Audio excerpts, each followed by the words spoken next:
6일 전국 동시지방선거가 전국 14,000여 개 투표소에서 진행되고 있습니다. 우리 손으로 지역 일꾼 4,125명과 국회의원 7명을 선출하는데요. 이 선거 상황을 좀 더 생생하게 전해드리기 위해 서울광장 스튜디오에 기자들이 나가 있습니다. 현장 연결해 보겠습니다. 박초롱, 장보경 기자 나와주시죠. 네, 서울광장 스튜디오입니다. 오늘 바람도 좀 불고 날씨가 참 좋은데요. 나들이하기 좋아서인지 4년 전보다는 투표율이 낮은 상황입니다. 오후 1시 기준 투표율이 38.3%로 나왔는데요.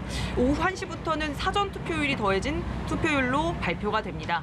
이 오후 1시 기준 투표율 4년 전보다는 5.2%포인트 낮습니다. 이 4년 전 지방선거 최종 투표율은 60.2%였습니다.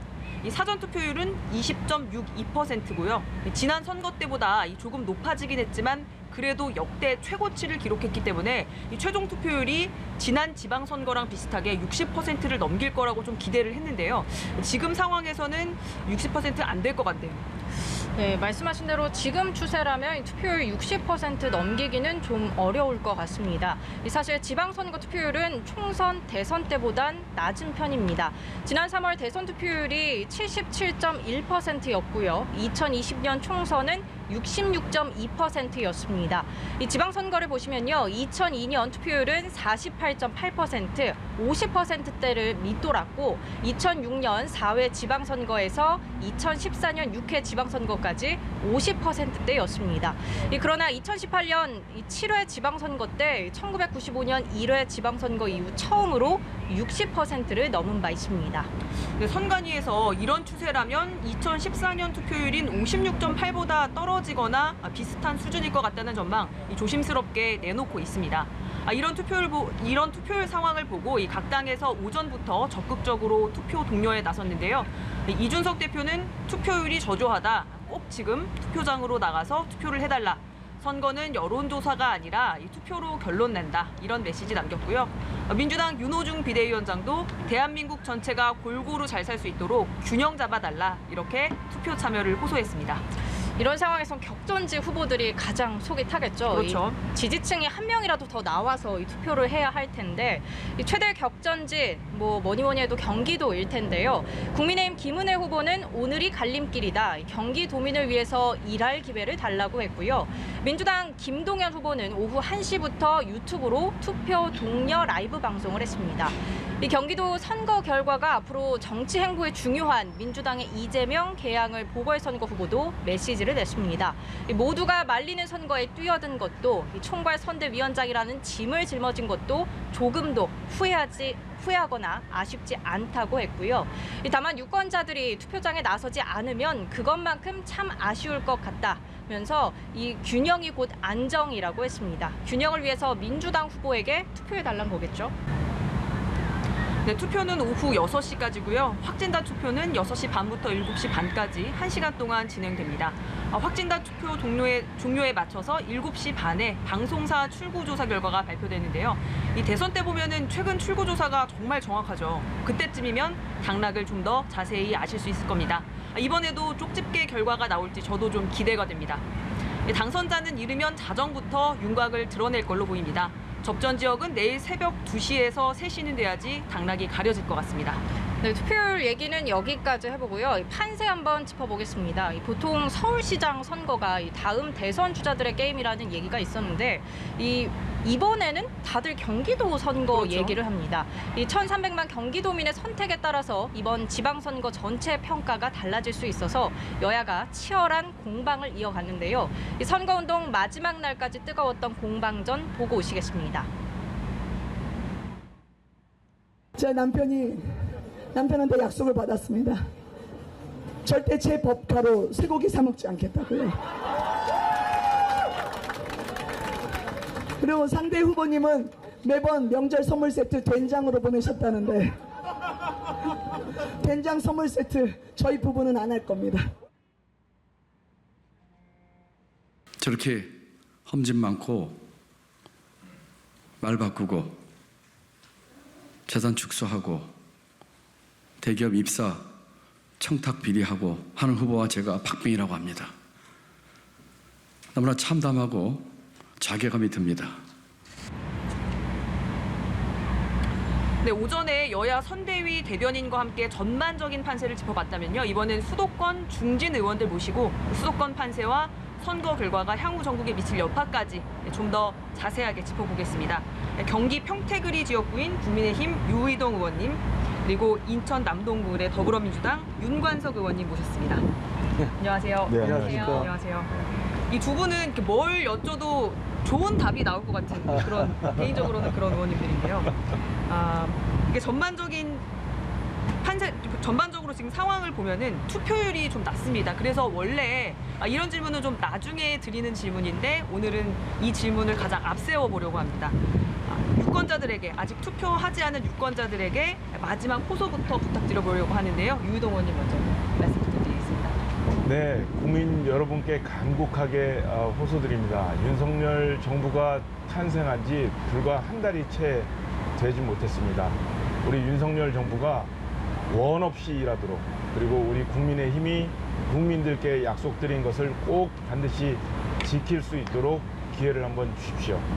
아직 투표장에 나가지 않으신 분들이 계시다면 지금 꼭 투표장에 가셔서 방금 제가 말씀드렸던 것처럼 윤석열 정부가 원 없이 일할 수 있도록 국민의힘이 여러분들께 드렸던 약속을 꼭 지킬 수 있도록 도와주십시오. 감사합니다.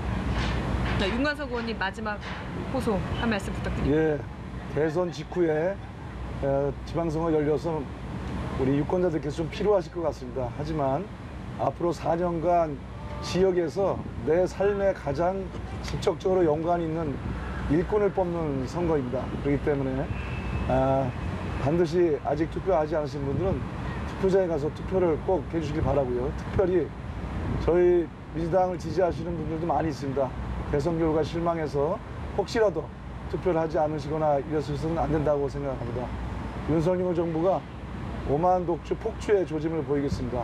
저희가 협치는 하겠습니다만은 너무 자만하지 않게 최소한의 견제할 수 있는 힘을 모아주시기를 바라고, 또 지역의 일꾼들이 그동안 잘했던 부분들을 잘 판단하셔서 꼭 투표해서 성원해 주시기 바랍니다. 이게 전반적인 판세를 보면 사실 새 정부 출범 직후에 이뤄지는 선거이기 때문에 국민의힘이 대선 승리의 기세를 몰아서 과반을 차지할 거다라는 전망이 많은 것 같습니다. 17곳 이 광역자치단체장 중에 이 10곳 이상 예상 보통 하시던데 어떻게 보십니까?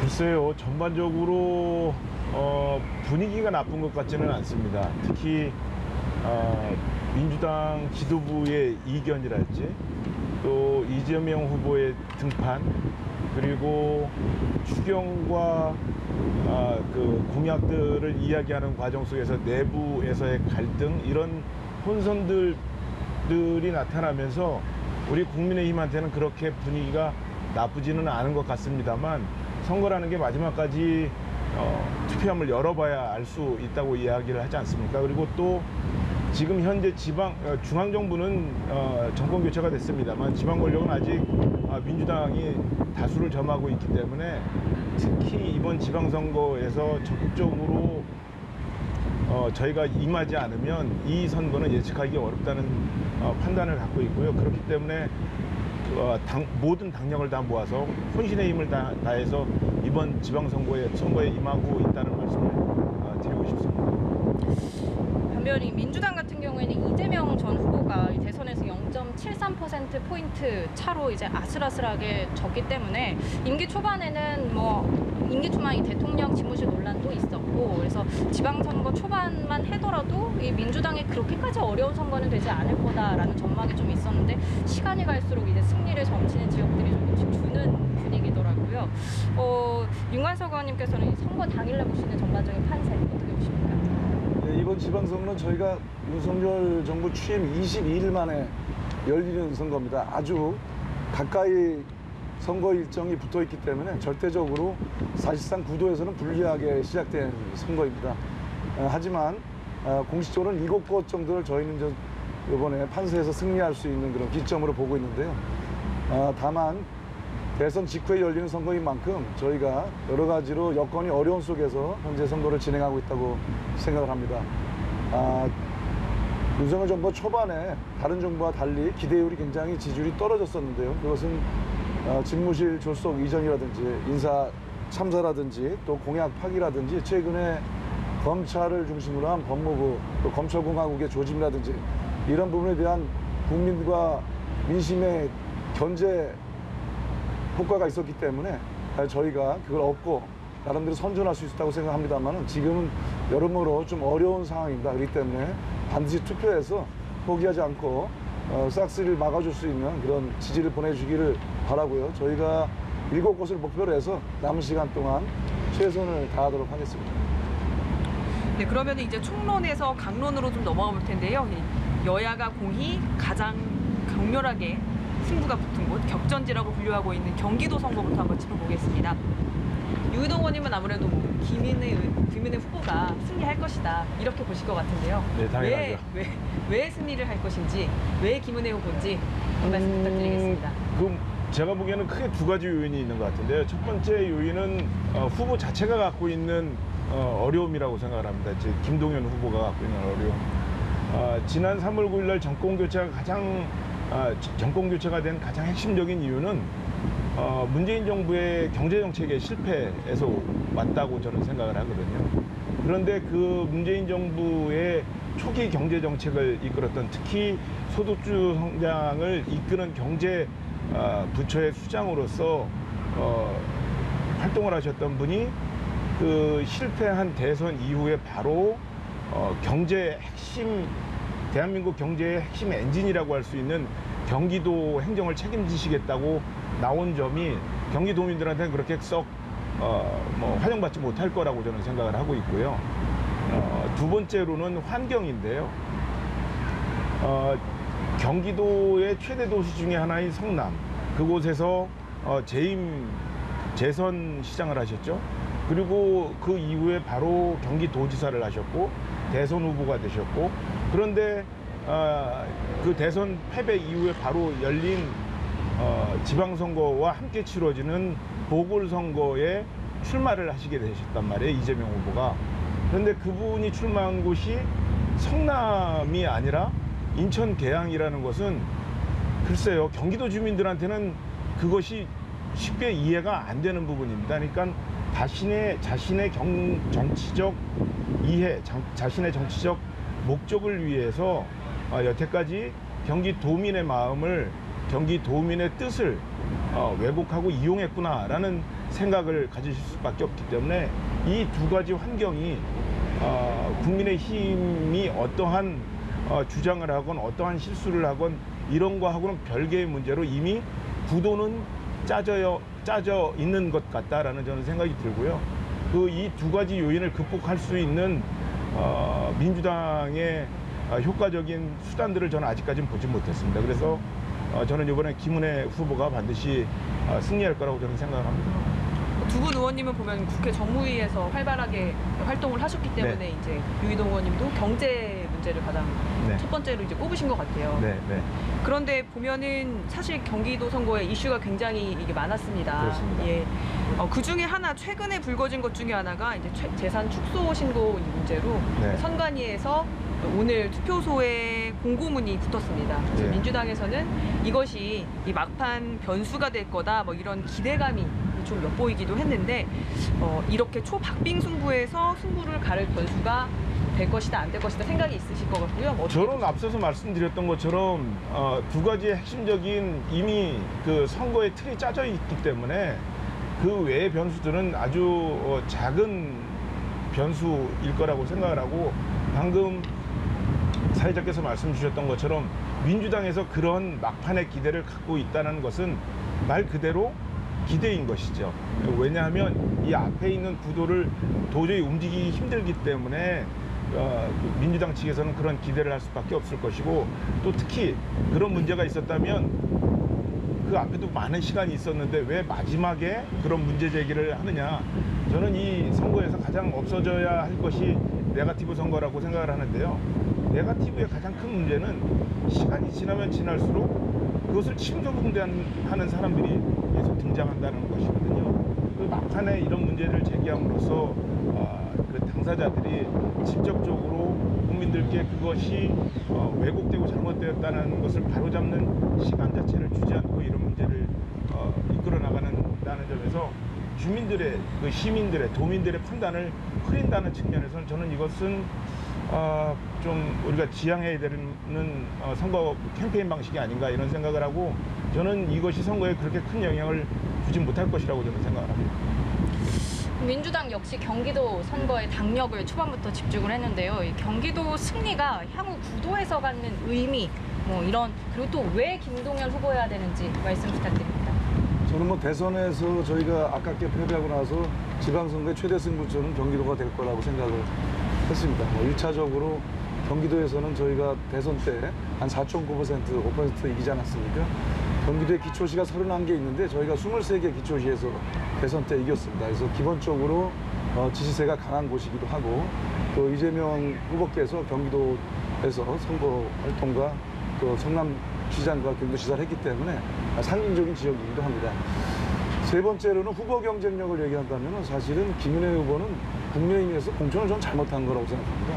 겨우 2년의 국회의원 경력과 선대위 대변인과 인수위 대변인이 하다 중간에 갑자기 출마를 했는데요. 그러다 보니까 이번에 16억의 재산 축소 신고 이런 것들 갖다가 잘못해서 결국 이건 네거티브가 아닙니다. 선관위에서 위법하다고 결정을 한 겁니다. 사실상 있어서. 그래서 오늘 투표장에 공고까지 한 것은 굉장히 엄한 것이고요. 나중에 결과에 따라서 후보가 혹시 당선되더라도 박탈될 수밖에 없는 그런 중요한 위법한 사실이었기 때문에 준비가 좀 안 됐다. 전체적으로.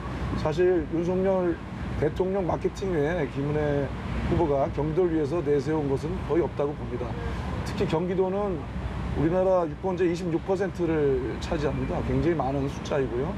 또 도가 굉장히 넓기 때문에 31개 기초시. 그래서 정책과 도정의 연속성과 지속성이 굉장히 중요합니다. 그래서 역대로 보면은 경기도지사를 선택하는 경기도 유권자들의 기준이 이 종합행정능력을 굉장히 중시해서 봅니다. 그런 면에서 우리 김동연 후보께서는 경제부총리도 했고 또 아주대 총장이라든지 이런 교육에 대한 여러 가지 분야도 쌓았기 때문에 저는 종합행정능력에 대한 도민들의 선택에 따라서 우리 김동연 후보가 접전을 벌이지만 최종적으로는 승리할 것이다 이렇게 확신을 하고요. 다만 우리 유권자께서 지금 접전 상태이기 때문에 경기도 유권자들께서 지금이라도 투표장에 가서 우리 김동연 후보에게 한 표를 던져주실 것을 호소드리겠습니다. 김은혜 후보 측은 김동연 후보가 이 경제부총리 시절에 명절 선물을 측근 업체에 몰아줬다. 이렇게 주장을 하면서 이 국고손실 혐의로 검찰에 고발했습니다. 그래서 윤 의원님이 이 보시는 경기지사 선거의 변수 중에 이것도 좀 포함이 될까요?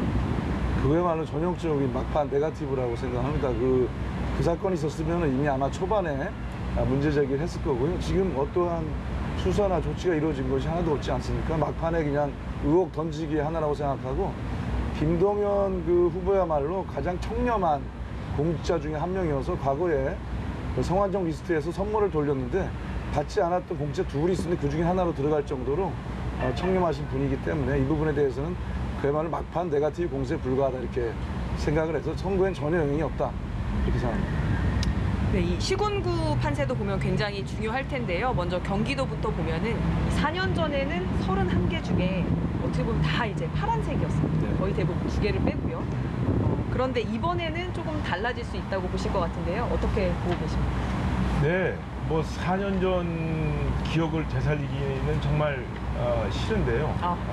31개 시군 중에 두 곳을 제외한 29개를 저희가 졌으니까요.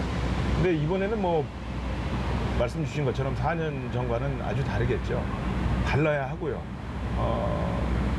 저희가 보기에는 그럼에도 불구하고 숫자를 구체적으로 예측하기가 어려운 것이 아직도 한 10여 곳이 아주 초박빙의 근접전을 펼치고 있기 때문에 지금 예단하기는 좀 어렵습니다만 그럼에도 불구하고 지금 윤석열 정부가 출범한 이후에 모든 면에 있어서 조금 민주당으로부터 공격을 받고 경우에 따라서는 이유 없이 괴롭힘을 당하는 거 아니냐라는 걱정을 하고 계시는 국민들께서는 반드시 이번에는 지방 권력을 좀 균형 잡히는 쪽으로 해 주시지 않을까 하는 기대를 갖고 있습니다. 인천을 보면 인천도 사실 10개 중에 1개만 이제 빨갛고 나머지는 파란색이었는데 네. 이번에는 좀 어떨 거라고 보십니까? 예, 저희가 지난 지방선거에서는 인천의 10개 기초자치단체장 중에서 9곳을 민주당이 그렇죠. 강화 빼고, 네. 당선이 됐었습니다. 네. 근데 이번에는 사실 저희가 이제 한 5곳에서 6곳 정도를 목표로 하고 있는데 쉽지만은 않은 상황인데 현재 여론조사 결과를 기준으로 했을 때 그래서 저희는 이제 5곳 플러스 알파를 목표로 해서 뛰고 있습니다만은 오늘 투표율이 좀 더 올라가야 그 목표를 지킬 수 있을 것 같습니다. 이번 지방선거에 따라서 이 차기 대권 주자들의 정치적인 명운도 갈릴 거다. 뭐 이런 전망들이 나오고 있습니다. 이재명 후보가 인천 계양을 보궐선거에 등판을 하면서 이 전체 선거를 이끌 거라는 기대감이 사실 있었는데 어쩌다 보니까 계양을에 발이 묶은 거 아니냐라는 얘기들도 좀 있더라고요. 이 부분에 대해서 문관석 의원님 좀 어떻게 보십니까? 뭐 계양을에 발이 묶인 건 아니고요. 계양을에 간 만큼 거기에 유권자들한테 최선을 다하고 있고요. 그러나 이제 총괄 상임 선대위원장 역할을 맡았기 때문에 지방도 틈틈이 광역 단위를 여러 곳 지원을 중반전에 나갔었습니다. 그리고 관련해서 서울과 인천에서도 다른 지역들을 많이 지원 요청을 했습니다. 제가 있는 남동구 지역도 접전 지역인데 서너 차례 지원을 나와서 많은 도움을 받았고요. 아마도 계양을 지역에서는 지금은 유권자들께서 지역에 최선을 다하고 있다는 것을 인정하셔서 상당히 좋은 결과가 그 자체로 나올 거로 보고 그 효과가 인천과 수도권에도 일정하게 영향을 줄 거라고 보고 있습니다.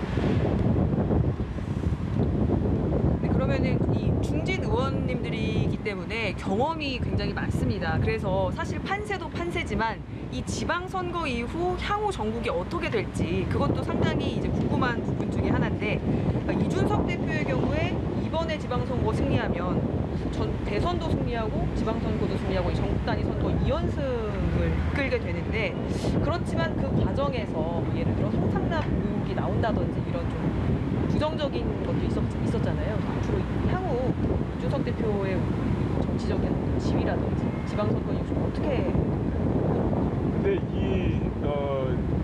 제가 사회생활을 첫 직장 생활을 국회에서 이한동 전 총리 비서로 시작을 했거든요. 그 이후로 한 지금 횟수로 22년째 여의도하고 직간접적인 관계를 맺으면서 일을 하고 있는데 뭐 사실과 관계 없이 의혹으로 떠도는 일들이 너무 많고 그것들을 자신들의 정치적 이해와 연결시키려고 하는 세력들이 항상 도사리고 있기 때문에 그 문제는 앞으로 우리 대한민국 의 정치를 이야기하는 데 있어서는 별로 뭐 유의미한 자료는 아닌 것 같고요. 앞으로 저희가 지방선거를 이기게 된다면 저는 확실하게 윤석열 정부가 추구하고자 하는 국민들과 함께 일하고자 하는 바가 분명해질 것 같고요. 지금 세간에서는 이런 얘기들을 많이 합니다. 저도 상당히 동의하는 바고요. 지난 3월 9일 날 정권 교체가 이루어졌지만 이 정권 교체가 이루어지지 않은 것만큼 분명한 것 같다. 이 완성되지 않은 것만큼 분명한 것 같다. 그것이 국회에서 다수 의석을 가지고 있는 민주당으로부터의 계속 끊임없는 견제를 받는 것, 그리고 지방 권력들로부터 정권의 국정 운영 방향에 대해서 적극적으로 서포트를 받지 못하는 점, 이런 부분들 때문에 결국에는 정권 교체의 완성이라는 것은 2024년 총선에서 여당이 과반 의석을 확보함으로써 비로소 정권 교체가 완성이 되는 거 아니냐, 이런 얘기를 많이 하거든요. 그런 정권 교체를 명실상부하게 완성하기 위해서는 저는 이번 지방선거는 꼭 우리가 승리로서 넘어야 하는 아주 중요한 장애물이라고 생각을 하고 그렇게 만들기 위해서 지금 노력을 하고 있고, 그게 거의 다가온 것이 아니냐, 이런 조심스러운 생각을 하고 있습니다. 이 분당갑 출마한 안철수 전 위원장의 경우에 경기도 선거 결과에 따라서 위상이 좀 달라질 수 있지 않느냐, 뭐 이런 전망이 나오기도 하는데요. 뭐 그거에 대해서는 좀 어떻게? 글쎄요, 지금 개별 정치인의 뭐 성공과 실패 이런 것들을 이야기할 수 있을까 싶습니다. 왜냐하면 방금 우리가 이야기를 나눈 것처럼 윤석열 정부가 출범한 지 한 달이 채 되지 않았기 때문에 개별 정치인의 정치적 진로에 대한 이야기를 하는 것은 전 좀 무리가 있다고 생각을 하고요.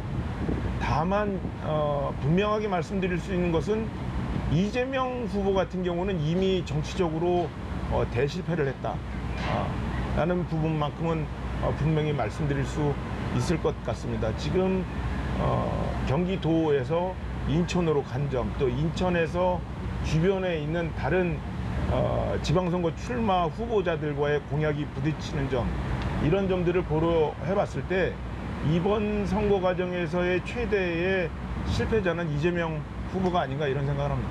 그 외에는 개별 정치인에 대한 정치적 득실을 이야기하는 것은 좀 이런 것 같습니다.